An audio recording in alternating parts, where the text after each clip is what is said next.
অল্প বয়সে বিয়ের গুরুত্ব কি কি, কত বছর বয়সে বিয়ে করা দরকার? আলহামদুলিল্লাহ, এটা খুবই গুরুত্বপূর্ণ একটা প্রশ্ন। রাসূল সাল্লাল্লাহু আলাইহি ওয়াসাল্লাম বলছেন, ইয়া মাশারাশ শাবাব মান ইসতাতা মিনকুমুল বাআতা ফালইয়াতাজাওয়াজ। এই যুবক, যার সামর্থ্য আছে দ্রুত বিয়ে করে ফেলাও, কারণ এই ফাইন্নাহু আগাদ্দু লিল বাসার ওয়া আহসানু লিল ফারাজ। চোখটাকে হেফাজত করে আর লজ্জাস্থানকে হেফাজত করে এই বিয়ে।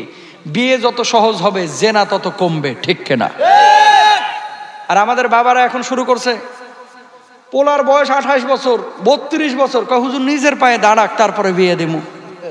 তো দাঁড়ায় রয়েছে কার পায়ে? আপনার পায়ে নেই, কথা কয় না।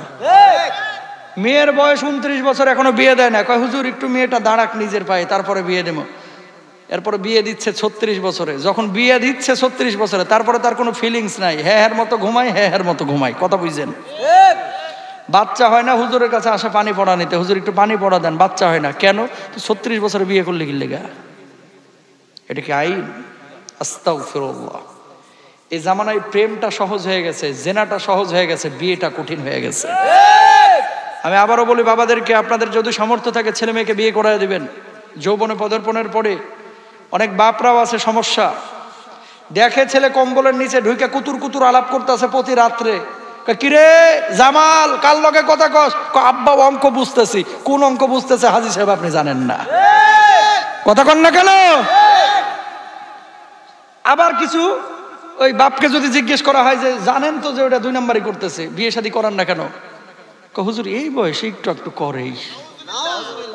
নাউজুবিল্লাহ কন না। মৃত্যুর কোনো গ্যারেন্টি আছে? আহা, কবে বুঝবো আমরা? যুবক, তোমাকে বলি, বিয়ের সম্পর্ক টাকার সাথে না, বিয়ের সম্পর্ক ক্যারিয়ারের সঙ্গে না, বিয়ের সম্পর্ক সার্টিফিকেটের সঙ্গে না, বিয়ের সম্পর্ক যৌবনের সঙ্গে আর দ্বীনের সঙ্গে, নবীজির সঙ্গে, আল্লাহর সঙ্গে, ঠিক কিনা? সামর্থ্য হয়েছে বিয়ে করে ফেলো, তোমার আমল ঠিক হবে। আর আমরা কি করি? মাশাআল্লাহ, নিজের পায়ে দাঁড়াক। দাঁড়াইতে দাঁড়াইতে এমন বুড়া হয়েছে, হ্যাঁ সহ্য করতে পারে না, এরও সহ্য করতে পারে না। আর যখন মারা যাচ্ছে, কবরে নিয়ে যাচ্ছে আর পোলায়, তখন পরে ক্লাস 4-এ। কার 4? ক্লাস 4-এ। কার? ওই যে লোকটা দেরিতে বিয়ে করে। তাড়াতাড়ি বিয়ে করবো আমরা ইনশাল্লাহ, বলেন। আরে যুবক, যারা চিন্তা করছে যে বিয়ের পরে পালসার নেবো, কেউ পালসার, হুন্ডা, তারপরে এই যে যৌতুক আমরা নিব না ইনশাআল্লাহ। বিয়েটাকে সহজ করেন, তাহলে জেনা কমে যাবে। বন্ধু তার বন্ধুকে বলে, তোর বউ আমার বউ, কথাটা মজার হলেও কেমন প্রভাব পড়বে ইমানে? আস্তাগফিরুল্লাহ, জোরে কন্যা আস্তাগফিরুল্লাহ। তোর বউ আমার বউ, এই কথাটা যারা বলে এদের উদ্দেশ্য খারাপ, ঠিক কিনা? কি উদ্দেশ্য খারাপ? কি উদ্দেশ্য খারাপ? বিয়ে যার যার, বউ সবার। নাউজুবিল্লাহ বলেন। ফাল আইনানে জিনাহুমান নাজার। কিছু জিনিস দেখা এটা চোখের জেনা, কিছু জিনিস ধরা এটা হাতের জেনা, কিছু কথা বলা এটা জিহ্বার জেনা, কিছু জিনিস অনুভব করা এটা হচ্ছে অন্তরের জেনা। নাউজুবিল্লাহ বলেন। তোর বউ আমার বউ, এই কথাটা যে বলেছে, যদি বুঝে শুনে বলে, আল্লাহর সিদ্ধান্তের বিপক্ষে কথা বলেছে। কারণ একজনের বিবাহিত স্ত্রী কখনো আরেকজনের বউ হতে পারে না। তখন হবে যখন স্ত্রী তালাক হয়ে যাবে, তার আগে কেউ এই কথা দাবি করতে পারবে না। এটা গুনাহ, এটা তওবা করতে হবে, আল্লাহর কাছে মাফ চাইতে হবে। কিছু লোক আছে, কিরে জামাল কবে মাইয়া দেখতে যাবি?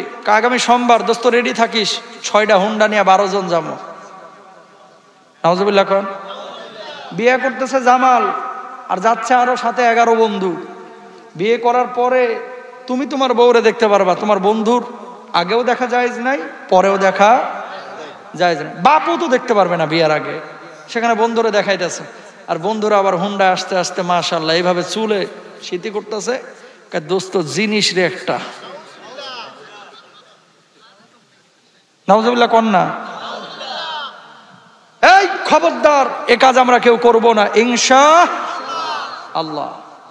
মেয়ে দেখবেন, আপনি পছন্দ হলে বিয়ে করবেন। আর বেশি মেয়ে এই করবেন না, কি বলে, বেশি মেয়ে দেখবেন না। 4টা জিনিস দেখবেন মেয়েদের। কয়টা? লিমা লিহা অলি জামা লিহা অলি হাসাবিহা অলি দিনিহা। মেয়ের সম্পদ আছে কিনা, সৌন্দর্য আছে কিনা, বংশমর্যাদা আছে কিনা, দিনদারিতা আছে কিনা। প্রথম 3টা না থাকুক সমস্যা নাই, দিনদারিতা থাকলে চোখ বন্ধ করে বিয়ে করে ফেলান। জাতের মেয়ে কালাবালা, ঠিক কিনা? ওই পরিমণি খুকুমনির মতো নিয়ে আসবেন আর খালি বয়া বয়া কুতুর কুতুর পরক্রিয়া করবে। কথা বলেন। কিছু আছে না সুন্দরী মেয়ে দেখতে পুতুলের মতো, কিন্তু বাপরে বাপ বাড়িতে আনার পরে হুজুরের কাছে এসে বলে হুজুর পুতুল না, দেখছিলাম তো পূর্ণিমার চাঁদ, এখন ঘরে আয়না দেখিয়ে দেখি জাহান্নামের আগুন। পূর্ণিমার চাঁদ আর নাই, সুন্দর সারা জীবন থাকবে না, এই চেহারা এই গ্ল্যামারিটি সারা জীবন থাকবে না, সুন্দর মনটা সারা জীবন থাকবে, দিনদারিতাটা সারা জীবন থাকবে। বুঝলে বুঝ পাতা, না বুঝলে তেজপাতা। আর কি বোঝানোর কায়দা আছে এছাড়া? হ্যাঁ, এই যে আপনারা যাদেরকে আইডল মনে করেন, পরিমণি, অমুকমণি, তমুকমণি, এই যে নায়ক নায়িকা, আপনারা আদর্শ মনে করেন না এদেরকে? 12 মাসে 13টা স্বামী চেঞ্জ করে আর বউ চেঞ্জ করে এরা। কেন? এরা কি কম সুন্দরী? সুন্দরী ঠিকই, কিন্তু মাগার দিন নাই, আল্লাহ শান্তিও রাখে নাই। ঠিক কিনা?